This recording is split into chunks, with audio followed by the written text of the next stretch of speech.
কে আছে এত ক্ষমতাওয়ালা দুনিয়াতে? কে আছে এত প্রভাবশালী দুনিয়াতে? কে আছে এত প্রতাপশালী দুনিয়াতে? মান যাল্লাযী ইয়াশফাউ ইনদাহু ইল্লা বিইজনি।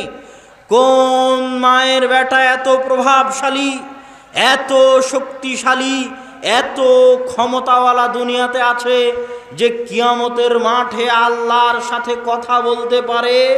আল্লাহর অনুমতি ছাড়া আছে কি কেউ? আল্লাহর চ্যালেঞ্জ, গোটা দুনিয়াতে এরকম কোনো ক্ষমতাশালী নাই।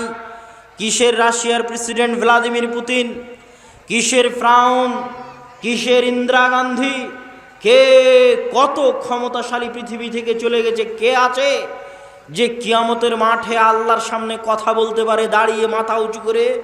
এরকম সাহস কিয়ামতের মাঠে কারো হবে না। ওরা তো বহু দূরের থাক।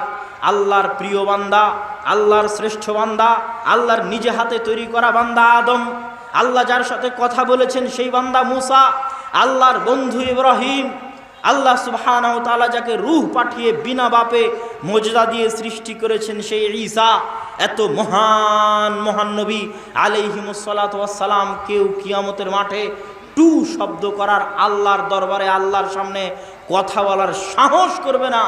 ওই দিন আল্লাহর দাপট, ওই দিন আল্লাহর ক্ষমতা, ওই দিন আল্লাহর প্রভাব, ওই দিন আল্লাহর ভীতি।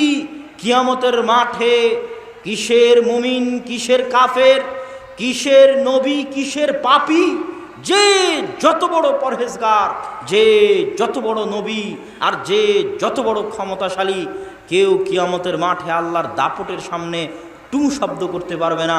ওই দিন আল্লাহ মুহাম্মদ সাল্লাল্লাহু আলাইহি ওয়াসাল্লামকে মাকাম মাহমুদ, কিয়ামতের মাঠের সর্বোচ্চ সম্মান দিবেন। সেই সর্বোচ্চ সম্মান হচ্ছে আদম থেকে নিয়ে কিয়ামত পর্যন্ত লক্ষ লক্ষ কোটি কোটি বনু আদমের সামনে আল্লাহর সাথে কথা বলার একমাত্র অনুমতি পাবে কে? মুহাম্মদ সাল্লাল্লাহু আলাইহি ওয়াসাল্লাম। তার মতো এত শ্রেষ্ঠ নবীকে এত শ্রেষ্ঠ বানালো কে? কিসের কারণে মুহাম্মদ সাল্লাল্লাহু আলাইহি ওয়াসাল্লাম এত শ্রেষ্ঠ?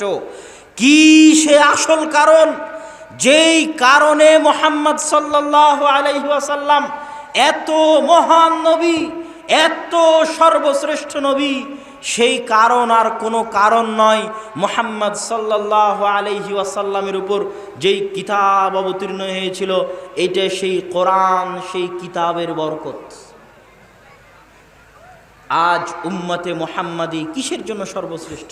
উম্মতে মুহাম্মাদের কি আছে? আমার আপনার মতো নাচিজ নাদান গুনাহগার পাপিষ্ঠ আমাদেরকে কিসের জন্য আল্লাহ সুবহানাহু ওয়া তাআলা কুনতুম খায়রা উম্মাতিন উখরিজাত লিন-নাস, তোমরাই সর্বশ্রেষ্ঠ উম্মত? ইহুদিদের চাইতে আমরা কি বেশি করে ফেলেছি? খ্রিস্টানদের চাইতে আমরা কি বেশি করে ফেলেছি? কিসের কারণে আমার মতো পাপী সর্বশ্রেষ্ঠ উম্মত? কিসের কারণে আপনার মতো পাপী নাচিজ নাদান সর্বশ্রেষ্ঠ উম্মত? কিসের কারণে? আমাদের বাড়িতে, আমাদের ঘরে কিসের বরকত আছে? কিসের বরকত? উম্মতে মুহাম্মাদির উপর কিসের বরকত আছে? এই কোরআনের বরকতে উম্মতে মুহাম্মাদি সর্বশ্রেষ্ঠ। আল্লাহু আকবার। এতক্ষণ আলোচনার সারমর্ম হচ্ছে রমজানের কোনো শ্রেষ্ঠত্ব নাই কোরআন ছাড়া, লাইলাতুল কদরের কোনো শ্রেষ্ঠত্ব নাই কোরআন ছাড়া, আমার আপনার কোনো শ্রেষ্ঠত্ব নাই কোরআন ছাড়া। রমজান মাসে জন্ম হয়েছে যেই কিতাবের, সেই কিতাবের নাম কি? কোরআন। তাহলে রমজান মাসের সবচেয়ে বড় প্রস্তুতি কি হওয়া উচিত বলেন? রমজান মাসের সবচেয়ে বড় প্রস্তুতি কি হওয়া উচিত? কোরআন। কোরআনবিহীন রমজান কিসের? যেই রমজানের সব শ্রেষ্ঠত্ব, সব ফজিলত, সব মর্যাদা আল্লাহ কোরআনে বর্ণনা করছেন এইভাবে, শাহরু রমাদান আল্লাযী উনজিলা ফীহিল কোরআন। জানো রমজান কোন মাস? রমজানের সব মর্যাদা, সব ফজিলত এই কারণে, আল্লাযী উনজিলা ফীহিল কোরআন, যে রমজান মাসে কোরআন অবতীর্ণ হয়েছে। গোটা রমজান পার হয়ে গেল, চাঁপাইনবাবগঞ্জের কেউ একদিন কোরআন খুলে দেখলো না, আর রমজানের সরিষা সম পরিমাণ দাম নাই, আর রমজানের সিয়াম থাকার চুল পরিমাণ দাম নেই। কিসের রমজান? কোরআন ব্যতীত। রমজানের সম্মানিত কোরআন, রমজানের বরকতিত কোরআন, রমজানের মর্যাদায়িত কোরআন, রমজানের ফজিলতই তো কোরআন। অতএব কোরআন বিহীন রমজান প্রকৃত রমজান নয়। তাহলে রমজানের প্রস্তুতির 1 নম্বর অধ্যায় হচ্ছে পবিত্র কোরআন। রমজান মাসে অধ্যয়ন করতেই হবে। দেখেন, কোরআন এমন এক ভয়ঙ্কর কিতাব, হুজ্জাতুন লাকা ও হুজ্জাতুন আলাইকা। আল্লাহর রাসূলের হাদিস পড়ছি আপনার সামনে। এই হাদিসের অর্থ কি? আজকে এশার সালাতের পরে যদি আমি আপনি 2 রাকাত সালাত সুন্নাত পড়ে থাকি, নেকি হবে। আর যদি 2 রাকাত সুন্নাত সালাত না পড়ে থাকি, গুনাহ হবে না। ফজরের আগে 2 রাকাত সুন্নাত যদি পড়ে থাকি, নেকি হবে। যদি না পড়ে থাকি, গুনাহ হবে না। তাহলে কোরআন কি এরকম যে কোরআন পড়লে প্রতি হরফে 10 নেকি হবে, আর কোরআন না পড়লে কোনো সমস্যা নাই? আপনার কি মনে হয়? কোরআন খুবই ভয়ঙ্কর কিতাব, খুবই ভয়ানক কিতাব। আল কোরআন ইয়াতাকাল্লামু ইয়াউমাল কিয়ামাহ। কোরআন কিয়ামতের মাঠে কথা বলবে। আপনার কাছে আশ্চর্য লাগতে পারে, কোরআন কিভাবে কথা বলবে? আমার প্রশ্নের উত্তর দিবেন, গরু ছাগল কথা বলতে পারে? গরু ছাগল কথা বলতে পারে? আমি আপনি কথা বলতে পারি? তো গরু ছাগলকে কথা বলতে দাও, কথা বলার সুযোগ দিল না, আমাকে কথা বলার সুযোগ দিল, সেই সত্তা কে? আল্লাহ। আল্লাযী আনতাকাকুম, যে আল্লাহ গরু ছাগলকে কথা বলার সুযোগ দেয়নি, আমার আপনার মতো নাচিজকে কথা বলার শক্তি দিয়েছে, ওই আল্লাহ কি কোরআনকে কথা বলার শক্তি দিতে পারে না? পারে। আল কোরআন ইয়াতাকাল্লামু ইয়াউমাল কিয়ামাহ। কোরআন কিয়ামতের মাঠে কথা বলবে। আর যখন কোরআন কিয়ামতের মাঠে কথা বলবে, তখন আমার আপনার পরিস্থিতি হবে খুবই ভয়ঙ্কর। সুন্নাতের মতো নয়, নফলের মতো নয়, রাখলে নেকি না রাখলে গুনাহ নাই, এটা নয়। আল কোরআন হুজ্জাতুন লাকা ও হুজ্জাতুন আলাইকা।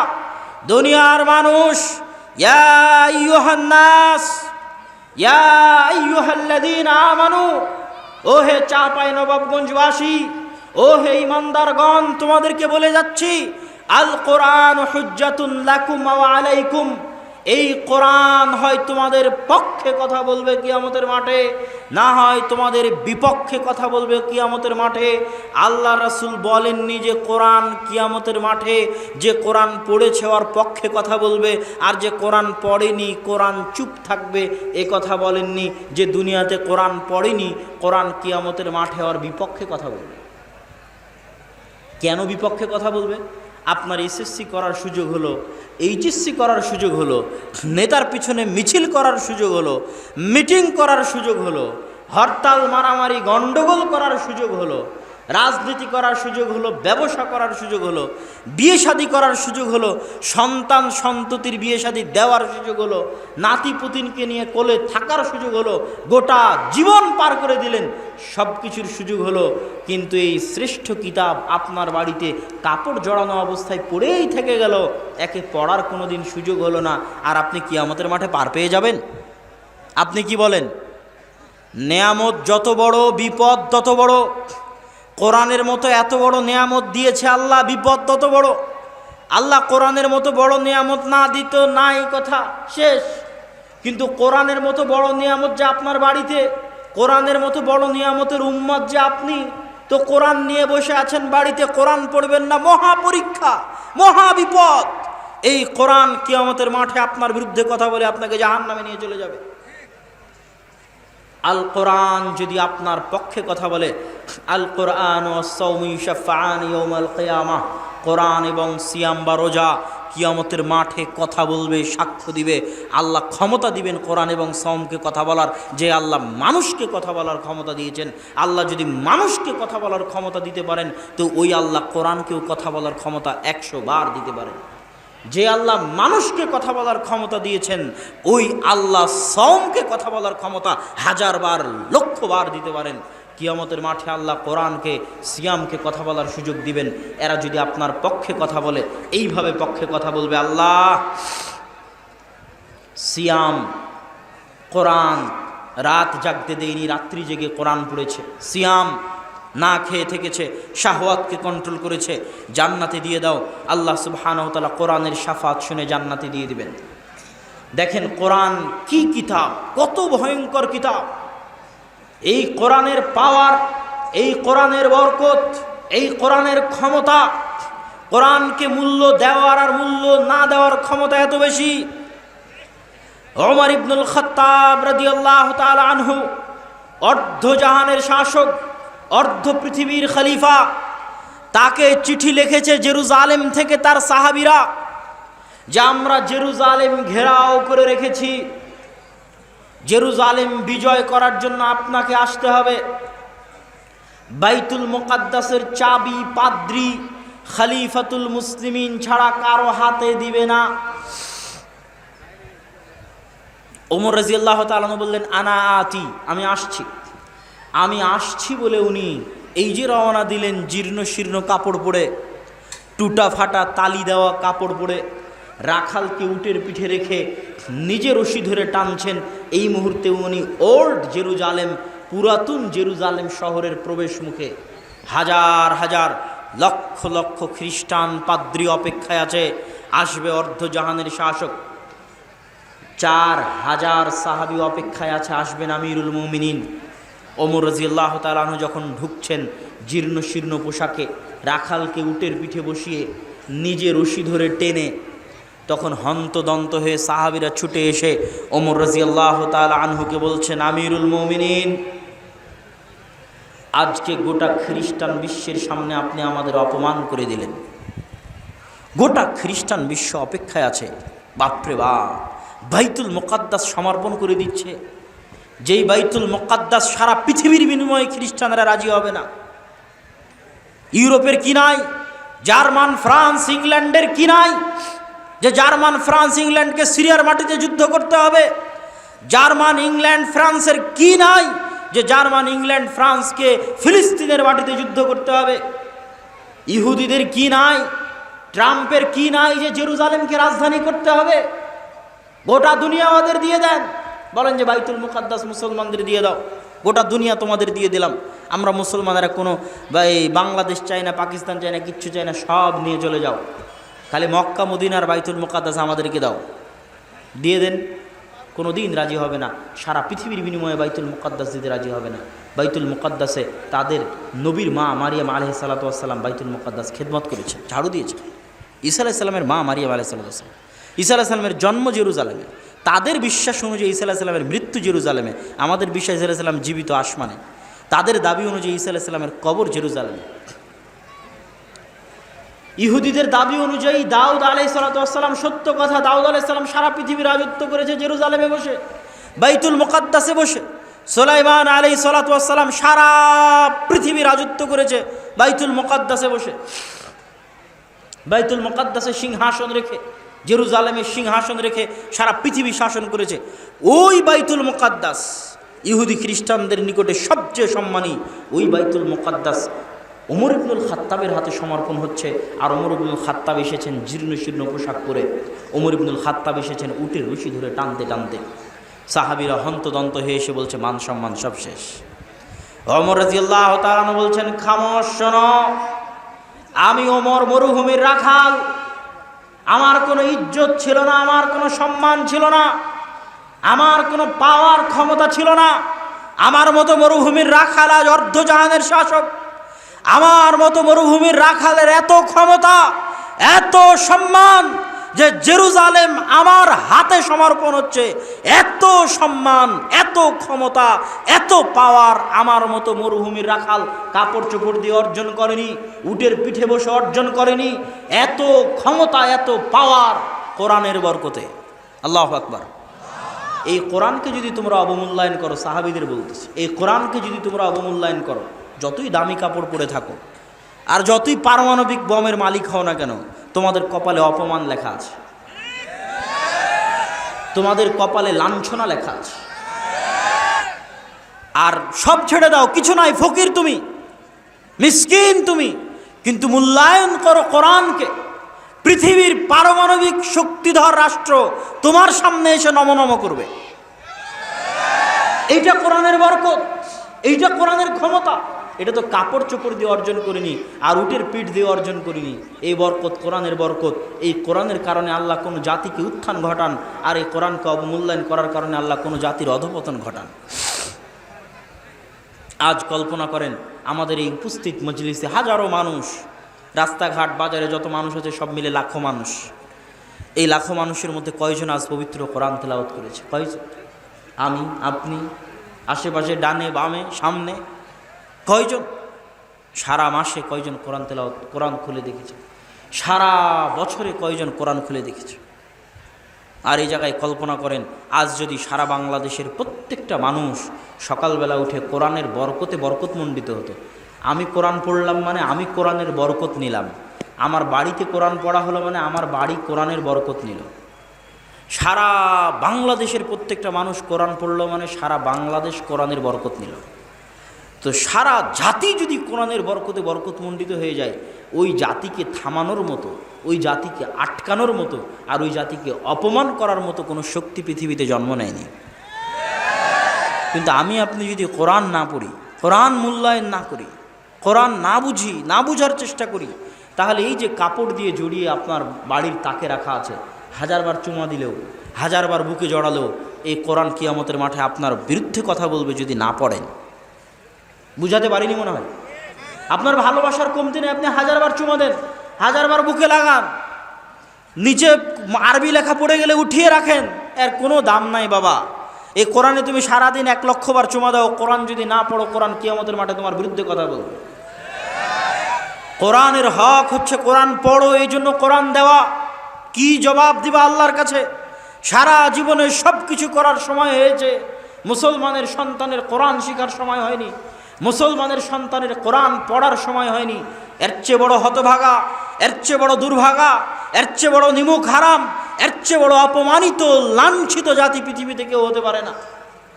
আজকে আমার আপনার যতটুকু সম্মান আছে, আজ মুসলিম বিশ্বের যে যে দেশের যতটুকু সম্মান আছে, ওয়াল্লাহি আল্লাহর কসম, ওয়াল্লাহি আল্লাহর কসম, ওয়াল্লাহি আল্লাহর কসম, আজ আমার আপনার যতটুকু সম্মান আছে, এই কোরআনের বরকতে সম্মান আছে। যেই প্রজন্ম আজ আসতেছে, 30 বছর আগের প্রজন্ম, মুরব্বীদের প্রজন্ম মক্তবে কোরআন শিখেছিল। যেই প্রজন্ম আজ আসতেছে, কিন্ডারগার্টেন স্কুল, ব্রাক স্কুল, উমুক স্কুল, তুমুক স্কুল, ইংলিশ মিডিয়াম স্কুল, মক্তব বন্ধ, কোরআন শিখতে কেউ যায় না, মক্তব থাকলেও কেউ কোরআন পড়তে যায় না। কোরআনবিহীন যে প্রজন্ম গড়ে উঠতেছে, যারা কোরআন পড়া জানে না, যারা কোরআনের বরকতে বরকতমণ্ডিত নয়, এদের ভাগ্যে এমন অপমান লেখা থাকবে, এদেরকে রোহিঙ্গাদের মতো কচুকাটা করা হবে। এত অপমান লেখা থাকবে, এত লাঞ্ছনা লেখা থাকবে, ভয়ঙ্কর দৃশ্য আমি চোখ বন্ধ করলে দেখতে পাই। কিন্তু ওটার থেকে উদ্ধার করতে পারে একটাই জিনিস, সেটা হচ্ছে কোরআন পড়ো, কোরআন শিখো। আরে তুমি ডাক্তার হও, ইঞ্জিনিয়ার হও, যা হও, কিন্তু প্রতিদিন সকাল তোমার শুরু হবে কোরআনের বরকত দিয়ে। তুমি নিজে কোরআনের বরকতে বরকতমণ্ডিত হবে, গোটা পরিবার কোরআনের বরকতে বরকতমণ্ডিত হবে, গোটা দেশ, গোটা জাতি কোরআনের বরকতে বরকতমণ্ডিত হবে। কোরআনের বরকতে গোটা দেশ পরিপূর্ণ হয়ে যাবে। তখন এই জাতিকে অপমানিত করবে এরকম ক্ষমতা, এরকম শক্তিধর কেউ দুনিয়াতে জন্ম নেয়নি।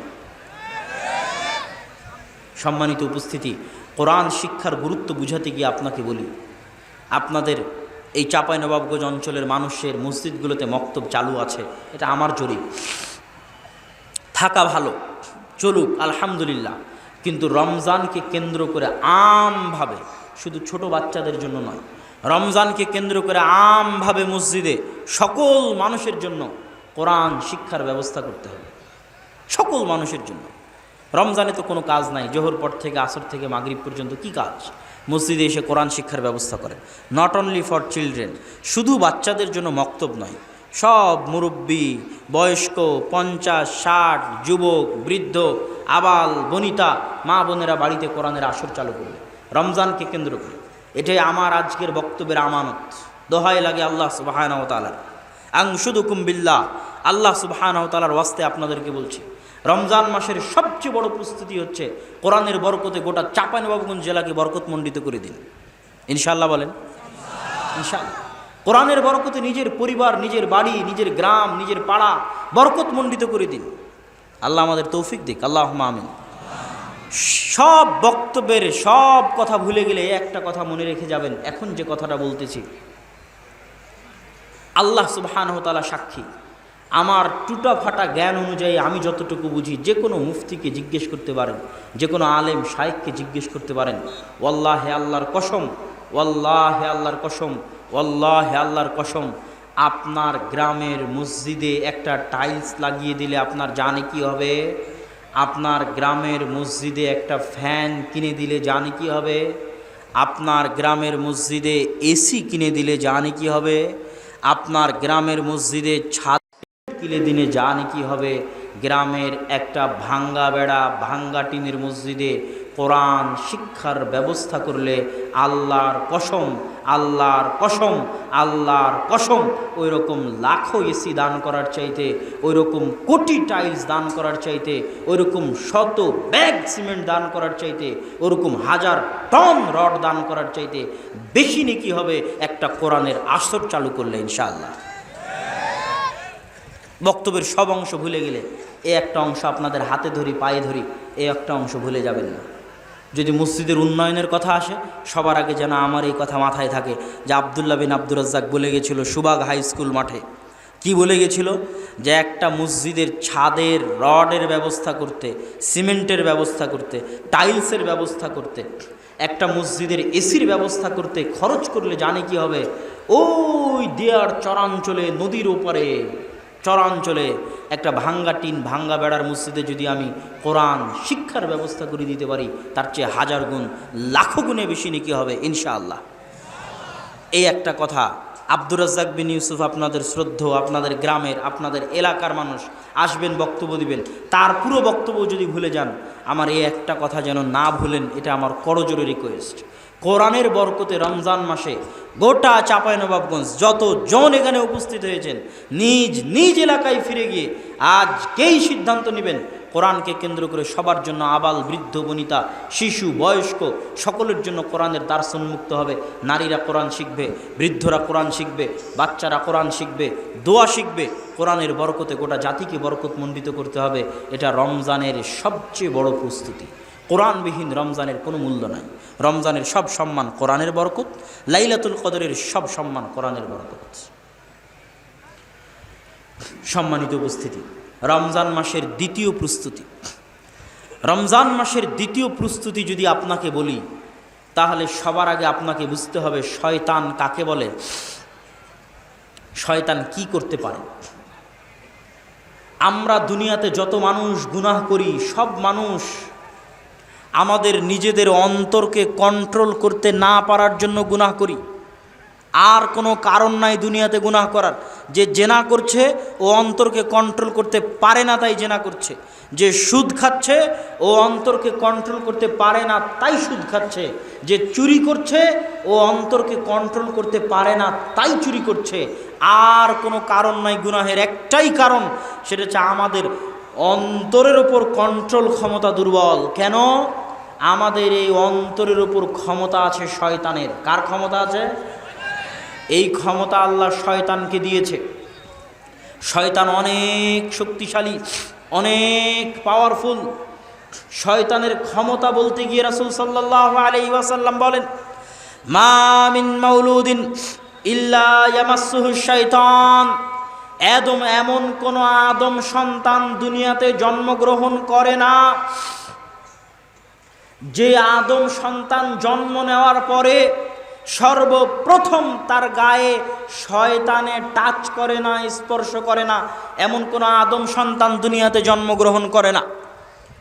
আর এই স্পর্শ করা কাল্পনিক রূপক অর্থে নয়, বাস্তবে স্পর্শ করা। হাত্তা ইস্তাহিল্লা সারেখা, শয়তানের স্পর্শে ওই ছোট বাচ্চা কেঁদে ওঠে। তাহলে শয়তানের সাথে আমাদের সম্পর্ক এত মজবুত, এত শক্তিশালী, আমাদের উপর শয়তানের প্রভাব এত মজবুত, এত শক্তিশালী, যে জন্ম হওয়ার পরে সবার আগে কে আমাদেরকে স্পর্শ করার সুযোগ পেয়েছে? শয়তান। ইল্লা মারিয়াম ও ইবনুহু, তবে মারিয়াম এবং তার সন্তান ঈসাকে শয়তান স্পর্শ করেনি। আল্লাহু আকবার। দ্বিতীয় হাদিস, রাসূল সাল্লাল্লাহু আলাইহি ওয়াসাল্লামের, এমন কোন আদম সন্তান পৃথিবীতে নাই ইল্লা ওয়ালাহু কারিনান, যে আদম সন্তানের দুটো বন্ধু নাই, কারিনুম মিনাল মালাইকা ওয়া কারিনুম মিনাশ শাইতান, একটা হচ্ছে শয়তান বন্ধু আর একটা হচ্ছে ফেরেশতা বন্ধু। জন্মের পর থেকে এখানে যত জন বসে আছে প্রত্যেকের সাথে দুইজন করে আছে, আমার সাথে দুইজন আছে, এনার সাথে দুইজন আছে, প্রত্যেক মানুষের সাথে দুইজন আছে, একটা ফেরেশতা একটা শয়তান, একটা ফেরেশতা একটা শয়তান। তাহলে শয়তান আমাদের সাথে কত ওতপ্রোতভাবে জড়িত। এগুলো কি আপনার কাছে কাল্পনিক মনে হয় না বাস্তব? বাস্তব, এগুলো কাল্পনিক নয়। দেখেন, যদি কাল্পনিক হয় তাহলে পৃথিবী সৃষ্টির আর কোনো রহস্য বাকি থাকে না। কি করতে আল্লাহ পৃথিবী সৃষ্টি করবেন আর আমাকে আপনাকে সৃষ্টি করবেন? আপনি যদি একটা গেম খেলেন, গেম খেলার মতো যদি ভিলেন না থাকে যাকে ধরে আপনি মারবেন, এরকম যদি কোনো ভিলেন না থাকে, ওই গেম খেলে তো মজা নাই। পৃথিবীতে আপনি একটা গেম চালু করে দিয়েছে আল্লাহ সুবহানাহু ওয়া তাআলা। শুরুতেই আমরা আমাদের ভিলেন ইবলিস আর তার বাহিনী, যাও আদম সন্তানকে পথভ্রষ্ট করো। গেম কোরআন এবং হাদিস দিয়ে দিয়েছে, নবী রাসূল দিয়েছে, আদম সন্তানকে সৎ পথে দেখাও। এখন আদম সন্তান কোন দিকে যাবে এটাই তো গেম। মরা পর্যন্ত এখন যুদ্ধ করো, কোন দিকে যাবা, হারবা কি জিতবা এখন তোমার ব্যাপার। ভিলেন তোমার শয়তান, বন্ধু তোমার নবী রাসূল ফেরেশতা কোরআন হাদিস, কোন দিকে এখন তুমি যাবা। এটাই তো গেম, এটাই তো খেলা। এই খেলা যদি শয়তান না থাকে তো এই খেলা তো জমবে না। আপনি যদি শয়তানের অস্তিত্ব অস্বীকার করেন তাহলে এই খেলা জমবে না। কার বিরুদ্ধে লড়াই করবেন আপনি দুনিয়াতে? কার বিরুদ্ধে আমল করবেন? কে আপনাকে পথভ্রষ্ট করবে? কে আপনাকে গুনাহের দিকে ডাকবে? শয়তান শপথ করেছে, আদমের কারণে যদি জাহান নামে যাওয়া লাগে তো আমি একাই জাহান নামে যাব না। এত সহজ যে আদমকে সিজদা না করার কারণে আমাকে জাহান নামে যেতে হবে, আমি একাই জাহান নামে যাব না। ওয়ালা উজিল্লান্নাহুম ওয়ালা উমান্নিয়ান্নাহুম ওয়ালা আমুরান্নাহুম, অবশ্যই আদম সন্তানকে পথভ্রষ্ট করবই করব। শয়তানের শপথ কোরআনে। অবশ্যই আদম সন্তানকে ডান দিক থেকে বাধা দিব সিরাতে মুস্তাকিমে যেতে, আদম সন্তানকে বাম দিক থেকে বাধা দিব সিরাতে মুস্তাকিমে যেতে, আদম সন্তানকে সামনে থেকে বাধা দিব সিরাতে মুস্তাকিমে যেতে, আদম সন্তানকে পিছে থেকে বাধা দিব সিরাতে মুস্তাকিমে যেতে।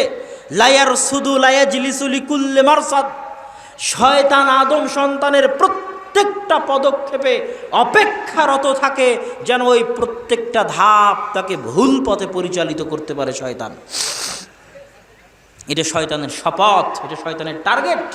এই জন্য কোরআনে আল্লাহ বলেছে, ইন্নাশ শাইতানা লাকুম আদুউম মুবিন, শয়তান তোমাদের প্রকাশ্য শত্রু। আমেরিকা, ইসরায়েল, ইহুদি, খ্রিস্টানদের গালি দিয়ে লাভ নাই। ওই আমেরিকা, ইসরায়েল, ইহুদি, খ্রিস্টান, হিন্দু এদের সাথে আপনার কবে যুদ্ধ হবে কেউ জানে না, কিন্তু সকাল থেকে সন্ধ্যা পর্যন্ত জন্মের পর থেকে আপনাকে জাহান্নামে নিয়ে যাচ্ছে যে শয়তানটা, ওর সাথে তো যুদ্ধ শুরু করেন। বুঝতে পারেননি মনে হয়? ও তো আপনার সাথে আছে, এখনও আছে। ও তো সবচেয়ে বড় শত্রু। আল্লাহ কোরআন এটাই বলেছে, ইন্নাশ শাইতানা লাকুম আদুউম মুবিন। শয়তান যদি নাই থাকবে, শয়তান নাই যদি নাই থাকবে, তুমি কোরআন পড়তে চাও? ঠিক আছে, কোরআন পড়ার আগে বলবা আউযু বিল্লাহি মিনাশ শাইতানির রাজিম। হে আল্লাহ, আপনার নিকটে পরিত্রাণ চাই বিতাড়িত শয়তান হতে। এই সালাত আদায় করতে চাও? সালাত আদায়ের মধ্যে কোরআন তেলাওয়াত করতে হবে। শুরুতে বলবা আউযু বিল্লাহি মিনাশ শাইতানির রাজিম। হে আল্লাহ, আপনার নিকটে পরিত্রাণ চাই বিতাড়িত শয়তান হতে। শয়তান যদি নাই থাকবে তো 14 বারই দোয়া পড়ে লাভ কি? কথা মানে বুঝাতে পারিনি আমি কি আপনাদেরকে কথা বুঝাতে পেরেছি? কি লাভ 1000 বার 1,00,000 বার এই দোয়া পড়ে? মানে শয়তান এত ভয়ঙ্কর, শয়তানের অস্তিত্ব এত বাস্তব যে মুসলমান কোরআন পড়লে আগে শয়তান থেকে বাঁচতে চাও, অনেক ভয়ঙ্কর। শয়তান থেকে বাঁচার দোয়া পড়ো, বিশাল ভয়ঙ্কর। সালাত আদায় করতে চাও, শয়তান থেকে বাঁচার দোয়া পড়ো, বিশাল ভয়ঙ্কর। এত ভয়ঙ্কর, এত ভয়ঙ্কর যে কোরআন খুললেই শয়তান, হাদিস খুললেই শয়তান, দোয়া পড়লেই শয়তান। রাসূল সাল্লাল্লাহু আলাইহি ওয়াসাল্লাম বলছেন, ইদা দাখালা আহাদুকুম ফি বাইতিহি ওয়ালাম ইয়াযকুর ইসমাল্লাহ, যখন তোমাদের কেউ কোনো বাড়িতে প্রবেশ করে আর বাড়িতে প্রবেশ করার সময় আল্লাহর নাম নিল না। আল্লাহর নাম কি? আসসালাম। সালাম কার নাম? সালাম কার নাম? আল্লাহর নাম। সালাম মানে শান্তি। যখন কেউ বাড়িতে প্রবেশ করে এবং আল্লাহর নাম না নেয়, আসসালামু আলাইকুম না বলে, তখন শয়তান চিৎকার করে বলে, সঙ্গী সাথী, এই বাড়ি মাবিতুকুম ওয়া আশাউকুম, এই বাড়ি তোমাদের থাকার জায়গা, এই বাড়ি তোমাদের খাওয়ার জায়গা। তো দেখেন, সালাম দিবেন তো সালামের সাথে শয়তানের সম্পর্ক। হাদিস বলছে প্রত্যেকটা দোয়া, প্রত্যেকটা ইবাদত, সবগুলোর সাথে খালি শয়তানের সম্পর্ক। মানে গোটা ইসলাম খালি আপনাকে বলছে, বাপরে বাপরে বাপ, এটা করো শয়তান থেকে বাঁচো, এটা করো শয়তান থেকে বাঁচো, এটা করো শয়তান থেকে বাঁচো, এটা না করলে শয়তান, ওটা না করলে শয়তান, ওটা না করলে শয়তান। গোটা ইসলাম সাজানো আছে শয়তান দিয়ে। আর ওই শয়তানকে আমি আপনি মনে করেছি কাল্পনিক। যদি তোমাদের কেউ ইদা আকালা আহাদুকুম ওয়া লাম ইয়াযকুর ইসমাল্লাহ, যদি তোমাদের কেউ খায় বিসমিল্লাহ না বলে, ইয়াকুল মাআহু শয়তান, ওরা শুধু শয়তান খায়। খেতে গেলাম তাও শয়তান, সালাম দিতে গেলাম বাড়িতে তাও শয়তান। যখন তোমাদের কেউ কোনো পাত্র ঢাকে এবং পাত্র ঢাকার সময় আল্লাহর নাম নেয়, ওই পাত্র শয়তান খুলতে পারে না। যখন তোমাদের কেউ দরজা বন্ধ করে, বন্ধ করার সময় আল্লাহর নাম নেয়, ওই দরজা শয়তান খুলতে পারে না। যখন তোমাদের কেউ জানালা বন্ধ করে, বন্ধ করার সময় আল্লাহর নাম নেয়, ওই জানালা শয়তান খুলতে পারে না। তো জানালা বন্ধ করতেও শয়তান, দরজা বন্ধ করতেও শয়তান, পাত্র ঢাকবো তাও শয়তান। তো শয়তান কি কাল্পনিক? কোরআন হাদিস কি তাহলে পাগল? কোরআন খুললে শয়তান, হাদিস খুললে শয়তান।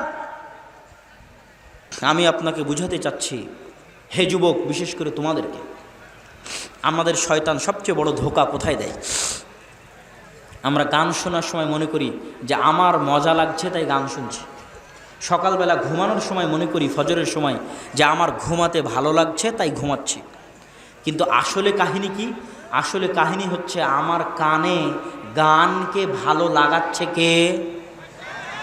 আমার কানে বাজনার আওয়াজকে ভালো লাগাচ্ছে কে? সকালবেলা আমাকে ফজরে ঘুম থেকে উঠতে দিচ্ছে না কে? যুবক, আমার আপত্তি নাই, তুমি আরো 1000 দিন গান শুনো, কিন্তু আল্লাহর ওয়াস্তে তোমার হাতে ধরি, পায়ে ধরি, এই ধোকায় থাকিও না যে তোমার আনন্দের জন্য, তোমার মজার জন্য তুমি গান শুনছো। আল্লাহর কসম, তোমার সবচেয়ে বড় শত্রু শয়তান তোমার কানের মধ্যে বসে গানের আওয়াজকে তোমার কানে ভালো লাগায়। তোমার কাছে ভালো লাগে না, শয়তানে ভালো লাগায়। এখন এই বিশ্বাস নেওয়ার পরে তুমি শোনো, কিন্তু এই বিশ্বাস যদি না করো তাহলে যুদ্ধ তো হবে না। তুমি তো আগেই অস্ত্র সমর্পণ করে দিলা যে আমার নিজেকে আমি আত্মহত্যা করছি, তো যুদ্ধ কার সাথে করবো? যুদ্ধ তো হবে না। তোমার মনে করতে হবে, ঠিক আছে আমাকে মারা হচ্ছে, কিন্তু এই মারাটা আমি মারছি না, এটা শয়তানে মারছে। তারপরেও মার খাও, কিন্তু এই মনে করে খাও যে মারটা কে দিচ্ছে, মারটা কে দিচ্ছে। তাহলে কোনোদিন যুদ্ধ হতে পারে। তুমি যদি মনে করো আমার মজার জন্য গান শুনছি, তো কোনোদিন গান ছাড়া হবে না বাবা। তুমি যদি মনে করো আমার আনন্দের জন্য ফজরে ঘুমাচ্ছি, তো কোনোদিন ফজরে আর উঠা হবে না। আর তুমি যদি এইটা জানার পরেও ঘুমাও যে তোমাকে ঘুম পাড়াচ্ছে কে? ঘুম পাড়াচ্ছে কে? গান শোনাচ্ছে কে? তাহলে অন্তত কোনোদিন যুদ্ধ হওয়ার সম্ভাবনা আছে, কোনো না কোনো দিন যুদ্ধ হওয়ার সম্ভাবনা আছে। বাপরে বাপ, এই বেয়াদব শয়তান আমাকে এতগুলো গুনাহ করিয়ে নিল, অন্তত কোনো না কোনো দিন যুদ্ধ হওয়ার সম্ভাবনা আছে। আর যদি মনে করো তোমার আনন্দ, তোমার মজা, যুদ্ধ শেষ, অস্ত্র সমর্পণ হয়ে গেছে। ইবনুল কাইয়িম রাহিমাহুল্লাহ বলছেন, যে ব্যক্তির কান গানের আওয়াজ শুনতে অভ্যস্ত হয়ে গেছে, শয়তানের দাসত্ব গোলামি করতে করতে করতে করতে গানের আওয়াজ শুনতে অভ্যস্ত হয়ে গেছে, মৃত্যুর পূর্ব মুহূর্তে ওর কানে যদি কালেমা লা ইলাহা ইল্লাল্লাহ পড়া হয়, তো কালেমার আওয়াজ ওর কানে ঘৃণা লাগে। নাউজুবিল্লাহ, কত ভয়ঙ্কর কথা। যার কান গানের আওয়াজ শুনতে অভ্যস্ত হয়ে গেছে, ওই কানের কাছে মৃত্যুর পূর্বে যদি কালেমা পড়া হয়, তো ওই কানে ঘৃণা করে কালেমার আওয়াজকে, কালেমা পড়ার ভাগ্য হয় না। অতএব কানকে অভ্যস্ত বানিও না, দাস বানিও না, গোলাম বানিও না গান বাজনার। না হলে এই কান কালেমাকে অস্বীকার করে বসবে। তোমার মৃত্যুর সময়, তোমার বিপদের সময় অস্বীকার করে বসবে কালেমাকে। অতএব গান বাজনার দাস এবং গোলাম বানিও না কানকে। সম্মানিত উপস্থিতি, শয়তানের কথা বলছিলাম যে শয়তানের থিওরিটা কি ইসলামে, শয়তানের থিমটা কি ইসলামে। শয়তানে ইসলামের থিম যত আমি স্পষ্ট করতে পারবো তত মানুষ বেশি হেদায়েতের রাস্তায় আসতে পারবে। প্রত্যেকটা ইবাদত শয়তানের খপ্পর থেকে বাঁচানোর জন্য। আপনাকে আজকে দুটো ইবাদত বুঝিয়ে যাই, দুটো ইবাদত কিভাবে আপনাকে শয়তান থেকে বাঁচাবে। একটা সালাত, একটা সিয়াম। দুটো ইবাদত দেওয়াই হয়েছে যেন মানুষ শয়তানের দাসত্ব থেকে বের হয়ে আসতে পারে। এই জন্যই সালাত আর সিয়াম দেওয়া, আর কোনো কারণ নাই। এই দুটো আপনাকে ব্যাখ্যা আমি দিব যে কিভাবে সালাত আর সিয়াম দেওয়া হলো। সালাত আর সিয়াম দেওয়াই হলো শয়তান থেকে বাঁচার জন্য, যেন আমি আপনি শয়তানের সাথে যুদ্ধ করতে পারি। এই জন্য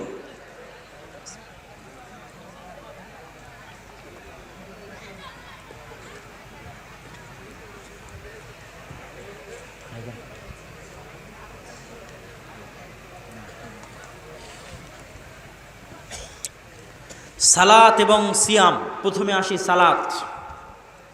মানুষের অন্তরের উপর কন্ট্রোল নাই, এই জন্য গুনাহ করে। এর বাইরে কোনো কারণ আছে? আপনার কি মনে হয় এর বাইরে কোনো কারণ আছে? আমি যদি গুনাহ করি এই কারণে আমার মনকে কন্ট্রোল করতে পারিনি, এই কারণে। আপনি গুনাহ করলে ওই কারণে যে মনকে কন্ট্রোল করতে পারিনি, আর কোনো কারণ আছে নাকি? তাহলে একটা সমাধান হচ্ছে গুনাহ থেকে বাঁচার, যে এই অন্তর শয়তানের দাস হয়ে গেছে।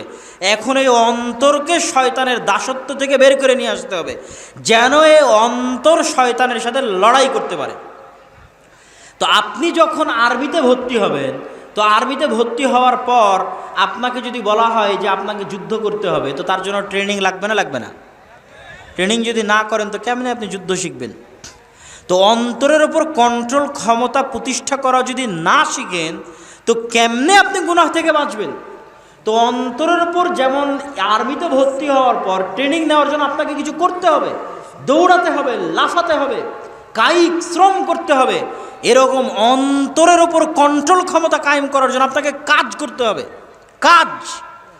আর ওই কাজের এক নাম্বার কাজ হচ্ছে শয়তানের সাথে জিহাদ করে, শয়তানের সাথে যুদ্ধ ঘোষণা করে, যে যা মন তা করে করি, যত গুনাহ আছে যা করে করি, সুদ খাই খাই, ঘুষ খাই খাই, জেনা করি করি, বিড়ি খাই খাই, সিগারেট খাই খাই, যত গুনাহ করে করি, আমি যত বড় গুনাহগার হই না কেন সব বিসর্জন দিলাম। গুনাহ করছি করলাম, কিন্তু একটা জিনিসে চুল পরিমাণ ছাড় দিব না। বিড়ি খালে বিড়ি খাওয়া থেকে উঠে গিয়ে, জেনা করলে পতিতালয় থেকে বের হয়ে গিয়ে, সুদ খেলে সুদ খাওয়া শেষ করে বের হয়ে গিয়ে, ঘুষ খেলে ঘুষ খাওয়া শেষ করে বের হয়ে গিয়ে 5 ওয়াক্ত সালাত শয়তানের বিরুদ্ধে যুদ্ধ করে মসজিদে আদায় করবই করব। এটা হচ্ছে পৃথিবীতে শয়তানের বিরুদ্ধে সবচেয়ে বড় জিহাদ, সবচেয়ে বড় যুদ্ধ। কি জন্য? আপনি তো নিজেকে যদি ট্রেনিং আপ না করেন তা অন্তরের উপর কন্ট্রোল ক্ষমতা কায়েম করবেন কীভাবে? আর ট্রেনিং তো কিছু না করলে ট্রেনিং হবে না। না করলে কেমনে ট্রেনিং হবে? ঘরে বসে থেকে ট্রেনিং হবে না। তো যখন আপনি এই চ্যালেঞ্জ নেবেন, যত বড় গুনাহগার হয় হই, বিড়ি সিগারেট খাই খাই, কিন্তু 5 ওয়াক্ত নামাজে মসজিদে যাবই যাব। একবার যদি শয়তানের সাথে যুদ্ধ করে 5 ওয়াক্ত নামাজে নিজেকে মসজিদে নিয়ে যাওয়ার উপর কায়েম ও দায়েম করতে পারেন, একবার যে আপনার অন্তরের উপর এতখানি কন্ট্রোল ক্ষমতা আপনার প্রতিষ্ঠা হয়ে গেছে যে আপনি যে কোনো বিনিময়ে শয়তানের সাথে যুদ্ধে জিতে 5 ওয়াক্ত সালাতে মসজিদে যানই যান, এতটুকু যদি কন্ট্রোল ক্ষমতা আপনার অন্তরের উপর কায়েম হয়ে থাকে, ধীরে ধীরে বাকি যে গুনাহগুলো আছে ওগুলো বাদ হয়ে যাবে। আর মানুষ জিজ্ঞেস করে অমুক নামাজি নামাজ আদায় করার পরে তো গুনাহ করে, ওই নামাজি 5 ওয়াক্ত সালাতে মসজিদে যায় না। আমার চ্যালেঞ্জ থাকলে আপনি পরীক্ষা করবেন, যে কোনো নামাজির বিরুদ্ধে আপনি অভিযোগ করবেন যে এই নামাজি তো কিসের নামাজি, তো গুনাহের কাজ করে। চ্যালেঞ্জ থাকলে আজকে লিখে নিয়ে যাবেন, ওই নামাজির টানা প্রতিদিন 1 ওয়াক্ত মিস না দিয়ে, জরুরি কোনো প্রয়োজন ছাড়া, অ্যাক্সিডেন্ট মৃত্যু ছাড়া, কোনো জরুরি প্রয়োজন ছাড়া 1 ওয়াক্ত সালাত মসজিদে মিস দেয় না, এরকম নামাজি নয়। কেন? এটা হচ্ছে পৃথিবীর সবচেয়ে বড় জিহাদ, শয়তানের বিরুদ্ধে সবচেয়ে বড় যুদ্ধ। তাহলে সালাত দেওয়া হয়েছে কি থেকে বাঁচতে বলেন তো? কি থেকে বাঁচার জন্য সালাত দেওয়া হয়েছে? শয়তান থেকে বাঁচতে। দলিল কি খালি যুক্তি? জি না, খালি যুক্তি নয়, হাদিস থেকে আপনাকে দলিল দিই। রাসূল সাল্লাল্লাহু আলাইহি ওয়াসাল্লাম বলছেন, মা মিন কারিয়াতিন এমন কোনো গ্রাম, এমন কোনো জঙ্গল, এমন কোনো মরুভূমি, এমন কোনো সমুদ্র যেখানে মাত্র 2 বা তার চেয়ে বেশি মুসলমান বাস করে। মাত্র কয়জন মুসলমান? মাত্র 2টা মুসলমান বাস করে। ইংল্যান্ডের কোন এক খ্রিস্টান নগরীতে 2টা মুসলমান বাস করে? কোন আফ্রিকার জঙ্গলে 3টা মুসলমান বাস করে? কোন সমুদ্রের জাহাজের মধ্যে মাত্র 3টা মুসলমান আছে? রাসূল সাল্লাল্লাহু আলাইহি ওয়াসাল্লাম বলছেন, যদি ওই 2টা মুসলমান আজান দিয়ে, একামত দিয়ে 5 ওয়াক্ত সালাতের জামাত কায়েম না করে, ইল্লাস্তাহওয়াদা আলাইহিমুশ শয়তান, এরা সবগুলো একদিন না একদিন শয়তানের গোলাম হয়ে যাবে। এরা কেউ নিজের ঈমান আমল টিকাতে পারবে না, কেউ না। এরা সব শয়তানের গোলাম হয়ে যাবে। যেমন ভাবে পালবিহীন ভেড়াকে নেকড়ে বাঘে খেয়ে ফেলে, এই রকম জামাত বিচ্ছিন্ন 5 ওয়াক্ত সালাতের জামাতে উপস্থিত হয় না, এই রকম মুসলমান শয়তানের গোলাম, শয়তানের দাস, ওর অন্তর শয়তানের দাসত্ব বরণ করবেই করবে। কেন? যুদ্ধে হেরে গেছে, প্রথম যুদ্ধে হেরে গেছে শয়তানের বিরুদ্ধে। আমি তো বলিনি আপনাকে সব গুনাহ ছেড়ে দিতে হবে। যারা ডানে এবং বামে দাঁড়িয়ে আছেন তাদেরকে অনুগ্রহ করব, পিছনে অনেক জায়গা খালি আছে, আপনারা পিছন থেকে দেখতে পাবেন। যদি পিছনে বসেন মাঠটা দেখতে সুন্দর লাগবে। আপনাদের শ্রদ্ধেয় শায়েখ আসার আগে আগে আমরা চাই যে মাঠের পরিবেশ আরেকটু সুন্দর হয়ে যাক। অতএব আশেপাশে দাঁড়িয়ে না থেকে আপনারা পিছনে গিয়ে বসেন। বারায়ে মেহেরবানি, বারায়ে কারাম, কোরআন এবং হাদিসের এই বরকতের মাজলিসের আদব রক্ষা করুন। স্বেচ্ছাসেবক ভাইদের দৃষ্টি আকর্ষণ করছি, তোমরাও একটু দায়িত্ব পালন করো। তবে আলোচনা করছিলাম সালাত কিভাবে, সালাত দেওয়াই হলো কিভাবে আপনাকে শয়তানের খপ্পর থেকে বাঁচাতে। এবার আসে সিয়াম। সিয়াম দেওয়াই হয়েছে আপনাকে শয়তান থেকে বাঁচাতে। কিভাবে? মনোযোগ আকর্ষণ করছি। হে চাঁপাইনবাবগঞ্জবাসী, হে সুভাগবাসী, সিয়াম দেওয়াই হয়েছে শয়তানের কবল থেকে, শয়তানের দাসত্ব থেকে, শয়তানের ষড়যন্ত্র থেকে মুসলমানকে বের করে আনার জন্য। কি জন্য? রাসূল সাল্লাল্লাহু আলাইহি ওয়াসাল্লাম বলেছেন, ইন্নাশ শাইতানা ইয়াজরি মাজরাদ দাম, শয়তানের এত পাওয়ার, শয়তানের এত ক্ষমতা যে শয়তান মানুষের রগে রগে চলতে পারে, রক্ত কণিকা, রক্ত নালীতে চলতে পারে, এত ক্ষমতা শয়তানের। ইবনুল কাইয়িম রাহিমাহুল্লাহ বলছেন, যখন মানুষ রোজা রাখে, যখন মানুষ সিয়াম রাখে, না খেয়ে থাকার কারণে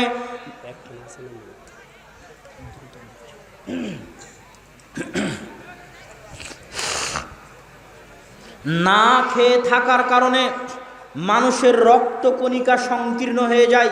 ইবনুল কাইয়িম রাহিমাহুল্লাহ লিখছেন, যখন রমজান মাসে মানুষ রোজা রাখে তখন মানুষের রক্ত কণিকা সংকীর্ণ হয়ে যায়। সংকীর্ণ হয়ে আসার কারণে শয়তান ওই রক্ত কণিকার মধ্যে প্রবেশ করতে পারে না। আল্লাহু আকবার। তাহলে আপনি শয়তান থেকে যদি বাঁচতে চান, যেমন সালাত আদায় করতে হবে, সিয়াম পালন করতে হবে। সিয়াম পালন করলে আপনার রক্তকণিকা সংকীর্ণ হয়ে যাবে, শয়তান ঢুকতে পারবে না। আর যত বেশি খাবেন, যত পেট পরিপূর্ণ করে খাবেন, সারাদিন খাওয়া দাওয়া যত বেশি খাবেন, আপনার রক্তনালিকা তত ফোলা ফোলা থাকবে, ফাঁকা ফাঁকা থাকবে, আর তত বেশি শয়তান প্রবেশ করবে, আর আপনি তত বেশি পথভ্রষ্ট হয়ে যাবেন খালি খাবারের কারণে। এই জন্য সোমবারের সিয়াম রাখেন, বৃহস্পতিবারের সিয়াম রাখেন, শয়তানকে কষ্ট দেন।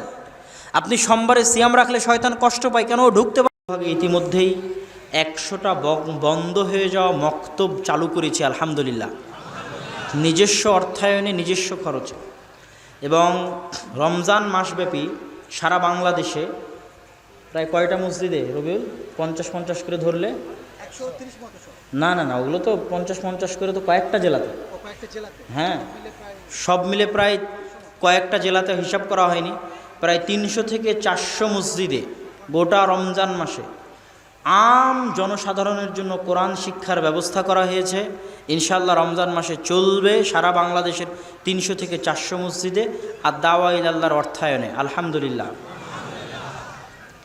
আর একটা যেটা বড় কাজ আমরা করেছি সেটা হচ্ছে প্রায় 300 থেকে 400 মসজিদে আমরা এ পর্যন্ত লাইব্রেরি পরিচালনার জন্য 1 কপি করে ফ্রি বই পাঠিয়েছি। আরও অনেক লম্বা লিস্ট আছে আমাদের আবেদনের খাতায়, সেগুলো ধীরে ধীরে ধীরে ধীরে যেতে থাকবে ইনশাআল্লাহ। আমাদের সবচেয়ে টপ প্রায়োরিটির কাজ হচ্ছে কোরআন, আর তারপরে হচ্ছে ইলম, জ্ঞান চর্চা, আর তারপরের কাজ হচ্ছে মানব সেবা। মানব সেবা করার জন্য আমরা যখন ফ্রি অক্সিজেনের কাজ শুরু করেছিলাম করোনা কেন্দ্রিক, তখন গোটা বাংলাদেশে প্রায় 60টা অক্সিজেন সিলিন্ডার দিয়ে আমরা গোটা বাংলাদেশে ফ্রি অক্সিজেনের কাজ করেছি। তার পাশাপাশি প্রতি মাসেই গরিব দুঃখী অসহায় রোগীদের জন্য কিছু বরাদ্দ থাকে, সেটা রাখা হয়। পাশাপাশি ফ্রি অ্যাম্বুলেন্স সার্ভিস দেওয়ার আমরা চেষ্টা করি, ফ্রি ব্লাড ডোনেশন ক্যাম্পিং থাকে, ফ্রিতে রক্তদান সংস্থা, মানুষকে রক্ত দেওয়া, সেবামূলক যত কার্যক্রম করা যায় ধীরে ধীরে এটা আমরা আরও বাড়াবো। তো দাওয়া ইলাল্লাহ সারা দেশব্যাপী যে দাওয়াতি কাজ করতেছে, সেই দাওয়াতি কাজের জালসা প্রোগ্রামের দিক থেকে এটা একটা প্রথম জালসা এবং প্রোগ্রাম, এবং এখান থেকে উদ্বৃত্ত যদি কোনো অর্থ থাকে সেটাও দাওয়া ইলাল্লাহর ফান্ডে দাওয়াতি কাজের জন্য ব্যয় করা হবে। আমি চাইব আজকে চাঁপাইনবাবগঞ্জের মানুষ প্রমাণ করবে যে চাঁপাইনবাবগঞ্জের মানুষ দান করতে কৃপণ নয়, ইনশাআল্লাহ। কি বলেন? ইনশাআল্লাহ। কি জন্য? আপনি কি আপনার টাকা দিচ্ছেন না আল্লাহর দেওয়া টাকা দিচ্ছেন? আল্লাহর দেওয়া টাকা। আল্লাহ তো বলেনি যে আপনি আপনার টাকা দান করেন, এটা বলেননি। মিম্মা রাযাকনাহুম ইউনফিকুন,